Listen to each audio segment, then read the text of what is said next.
നമസ്കാരം. ഞാൻ NGR നമ്പൂതിരി. നിങ്ങൾക്കെല്ലാവർക്കും എൻ്റെ ചാനലിലേക്ക് ഹർദ്ദമായ സ്വാഗതം. ഇന്ന് നവരാത്രി ദിനത്തിൻ്റെ 2ാം ദിവസമാണ്.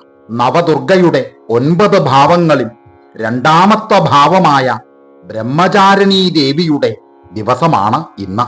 ദേവിയുടെ 9 ദിവസത്തെ ഉത്സവമായ നവരാത്രിയിലെ 2024 ഒക്ടോബർ 4-ാം തീയതി വെള്ളിയാഴ്ചയായ ദ്വിതീയയുടെ 2ാം ദിവസമായ ഇന്നാണ് ബ്രഹ്മചാരിണിയെ ആരാധിക്കുന്നത്. ബ്രഹ്മചാരിണി എന്ന വാക്കിന്റെ അർത്ഥം തപസ്സു ചെയ്യുന്നവൾ അല്ലെങ്കിൽ ബ്രഹ്മത്തിന്റെ പാത പിന്തുടരുന്നവൾ എന്നാണ്. പരമശിവനെ തന്റെ ഭർത്താവായി ലഭിക്കാൻ പാർവതീദേവി കഠിനമായ തപസ്സു ചെയ്ത ജീവിതഘട്ടത്തെ ബ്രഹ്മചാരിണീ ദേവി പ്രതിനിധീകരിക്കുന്നു എന്നാണ് ശാസ്ത്രം. ബ്രഹ്മചാരിണീ ദേവി ജ്ഞാനം, അറിവ്, ഭക്തി, വിശുദ്ധി, ബുദ്ധി, വിദ്യ എന്നിവയുടെ പ്രതീകമാണ്. ഇനി ബ്രഹ്മചാരിണീ മാതാവിന്റെ ഉത്ഭവത്തെക്കുറിച്ച് പറയാം. ബ്രഹ്മചാരിണീ ദേവിയുടെ ഉത്ഭവം പാർവതീദേവിയുടെ ജനനത്തിന്റെയും പുനർജന്മത്തിന്റെയും കഥയുമായി ബന്ധപ്പെട്ടിരിക്കുന്നു. ഹിന്ദു പുരാണമനുസരിച്ച് ശക്തനായ രാജാവും ബ്രഹ്മാവിന്റെ പുത്രനുമായ ദക്ഷ പ്രജാപതിയുടെ മകളായി സതി എന്ന പേരിലാണ് പാർവതീദേവി ജനിച്ചത്. സതി പരമശിവനെ അഗാധമായി സ്നേഹിക്കുകയും പിതാവിന്റെ ഇഷ്ടത്തിന് വിരുദ്ധമായി വിവാഹം കഴിക്കുകയും ചെയ്തു. അങ്ങനെയിരിക്കെ ദക്ഷൻ സംഘടിപ്പിച്ച ഒരു മഹായാഗത്തിൽ ദക്ഷൻ ശിവനെയും സതിയെയും അങ്ങട് അപമാനിച്ചു. അപമാനം സഹിക്കവയ്യാതെയായപ്പോ യാഗാഗ്നിയിൽ സതി സ്വയം ദേഹം അങ്ങട് ദഹിപ്പിച്ചു. അതിനുശേഷം പർവ്വത രാജാവായ ഹിമവാന്റെയും ഭാര്യ മേനകയുടെയും മകളായി പാർവതിയായി സതി വീണ്ടും പുനർജനിച്ചു.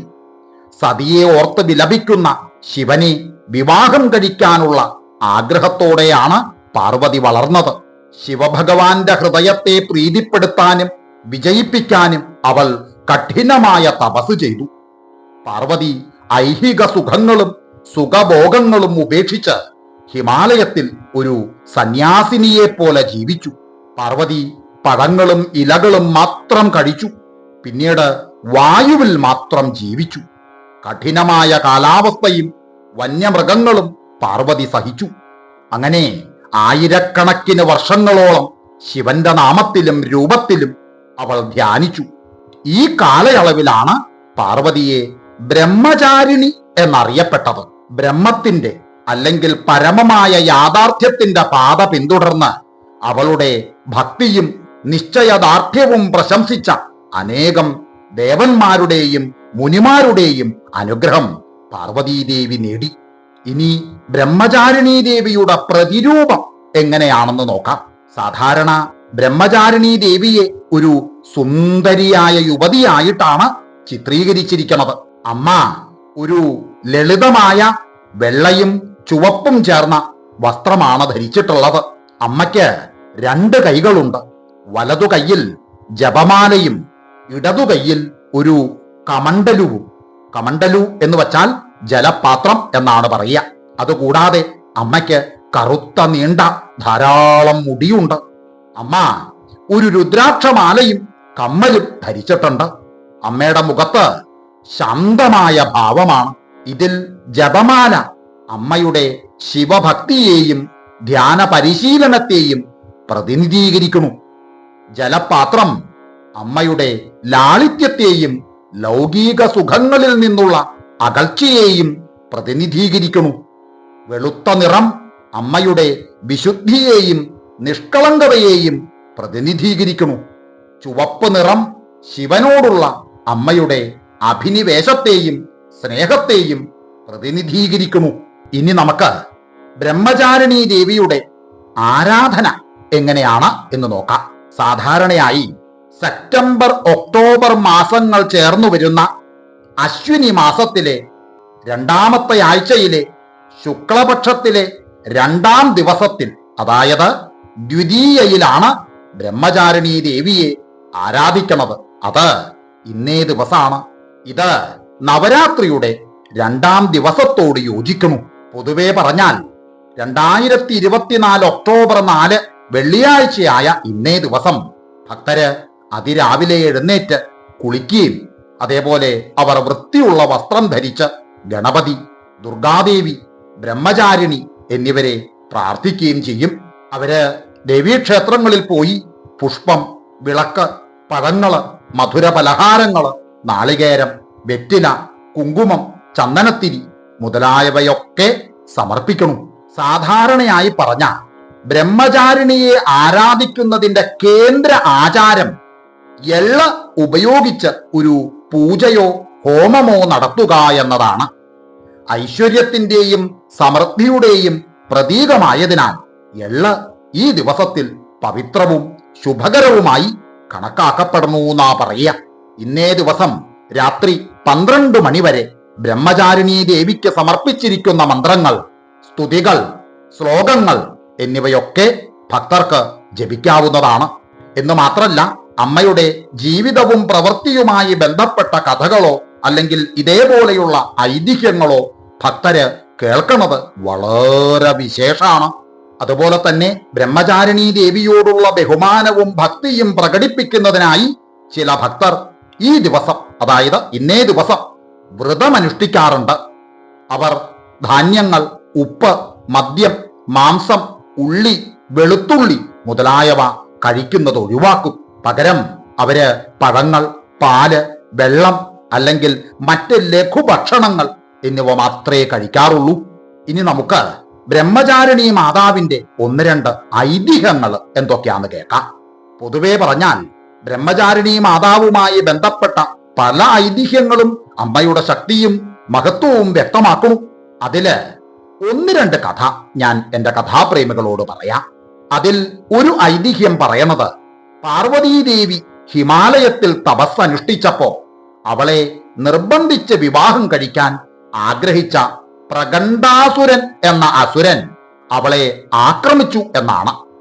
ദശലക്ഷക്കണക്കിന് അസുരന്മാരുടെ സൈന്യവുമായി വന്ന് അവൻ പാർവതീദേവിയെ വളഞ്ഞു. തപസ്സിന്റെ അവസാന ഘട്ടത്തിലായതുകൊണ്ട് തിരിച്ചടിക്കാൻ കഴിയാതെ പാർവതീദേവി നിസ്സഹായയായി. സംരക്ഷണത്തിനായി അവൾ ശിവനോട് പ്രാർത്ഥിച്ചു. ഇതിനിടയിൽ ദേവന്മാരും മുനിമാരും അവളെ രക്ഷിക്കാൻ വന്ന് അസുരന്മാരുമായി അങ്ങട് യുദ്ധം ചെയ്തു. എന്നിരുന്നാലും അവർ അസുരന്മാരാൽ അങ്ങട് എണ്ണപ്പെടുകയും കീഴടങ്ങുകയും ചെയ്തു.